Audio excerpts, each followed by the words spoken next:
क्या होगा अगर मैं आपसे कहूं आपके प्रैक्टिकल्स मार्क्स एक नहीं कटेगा, ठीक है। आप चाहे क्लास 9th में हो तो 9th में हो तो आप पहली बार वाइवा दे रहे होगे, ठीक है।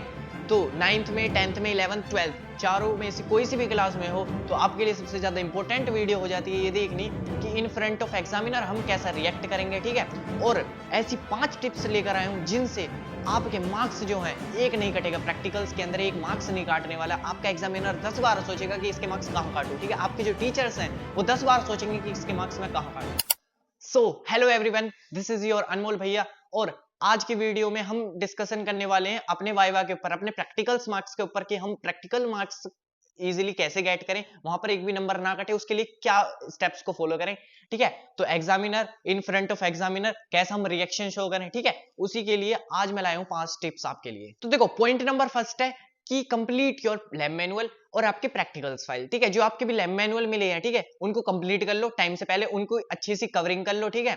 जितना भी वर्क आपके जो टीचर्स ने दिया है कि इतना इतना लैब मैनुअल में वर्क करना है, उसको कंप्लीट करो, ठीक है। और जो आपकी प्रैक्टिकल फाइल बनवाई है उसके अंदर होगी शायद हिंदी या इंग्लिश की, ठीक है, उसके शायद लैब मैनुअल नहीं मिलते, ठीक है। हमारे यहाँ तो नहीं मिलते, आपका पता नहीं।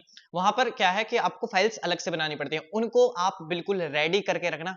पहला पॉइंट यही है कि आपको जितना भी आपका लैब मैनुअल का वर्क है, जितना भी आपका प्रैक्टिकल फाइल्स है, ठीक है, उनका जितना भी काम है उसको बिल्कुल कंप्लीट करके रखना है आपको। सेकंड पॉइंट है आपका फोकस ऑन योर सिलेबस, ठीक है। देखो, आपकी लैब मैनुअल आपने रेडी करी, आपने प्रैक्टिकल फाइल भी रेडी करी, तो देखो आपको बस क्या करना है, लैब मैनुअल पर सिर्फ काम करना है, आपको फोकस करना है अपने सिलेबस पर, ठीक है। जब इन फ्रंट ऑफ एग्जामिनर आप जाओगे ना तो वाइवा में आपसे सिर्फ आपके सिलेबस का पूछेगा। देखो, लैब मैनुअल में हाँ उससे रिलेटेड होता है सिलेबस से, मतलब सिलेबस के पॉइंट पॉइंट होते हैं, लेकिन कुछ ऐसी चीजें होती हैं जो उस लैब मैनुअल के अंदर नहीं दी होती और आपके सिलेबस के अंदर होती है, तो उस क्वेश्चन को, उससे रिलेटेड क्वेश्चन पूछ सकता है आपका एग्जामिनर, ठीक है। इन वाइवा आपको सिर्फ फोकस करना है आपके सिलेबस पर, आपके सिलेबस के अंदर चैप्टर के अंदर क्या चीज है, सब्जेक्ट वाइज ईच सब्जेक्ट के आपको जो चैप्टर्स हैं उन पर फोकस करना है, ठीक है। थर्ड पॉइंट है sit confident in front of examiner, ठीक है।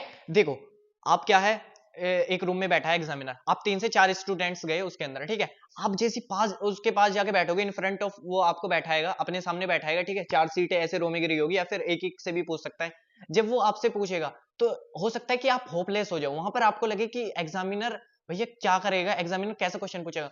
देखो, जब भी एग्जामिनर के सामने जाओ, देखो एग्जामिनर ऐसा तो नहीं है कि वो आपको खा जाएगा पकड़ के, खाएगा थोड़ी।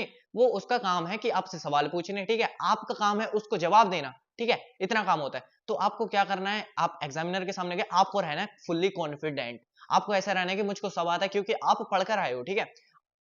देखो, कुछ एवरेज या बैक बेंचिंग स्टूडेंट होते हैं जो थोड़ा कम पढ़ के आते हैं, लेकिन सबसे ज्यादा इंपॉर्टेंट होता है वहां पर आपका कॉन्फिडेंस लेवल कितना अप है, ठीक है।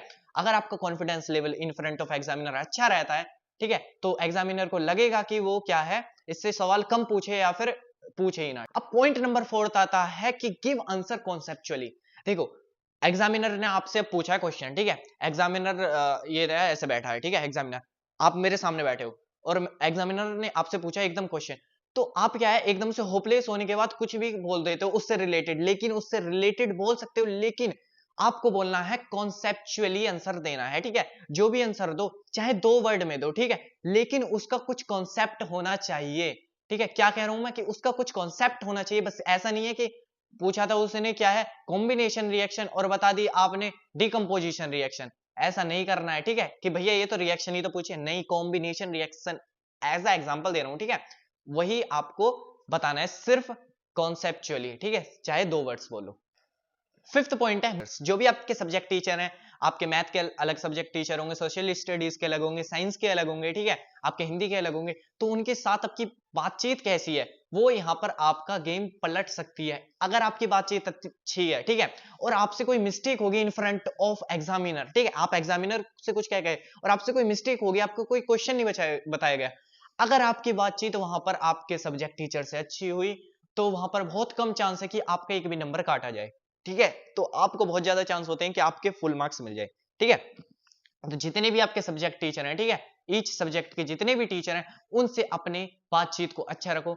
देखो, क्या होता है कि आपके, अगर आप एग्जामिनर के सामने अच्छा भी करके आए हो, ठीक है, आपने सब आंसर का इजीली जवाब दिया, कॉन्सेप्चुअली जवाब दिया, और आपकी बातचीत अच्छी नहीं है क्लास टीचर से या फिर आपके सब्जेक्ट टीचर से, तो वहां पर आपके मार्क्स कट सकते हैं। इस बात का वहम निकाल देना कि मैं तो एग्जामिनर के सामने अच्छा कर गया हूं, मेरा नंबर नहीं कटेगा।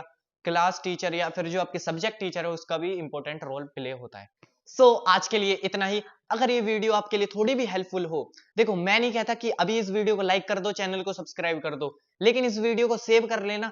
जब आपका प्रैक्टिकल हो जाए, आपके वाइवा हो जाए, ठीक है, जब इस वीडियो पर वापस आना और इस पर कमेंट करना, हाँ भैया हमने एग्जामिनर के सामने अच्छा रिएक्ट किया और हमारे अच्छे मार्क्स आएंगे।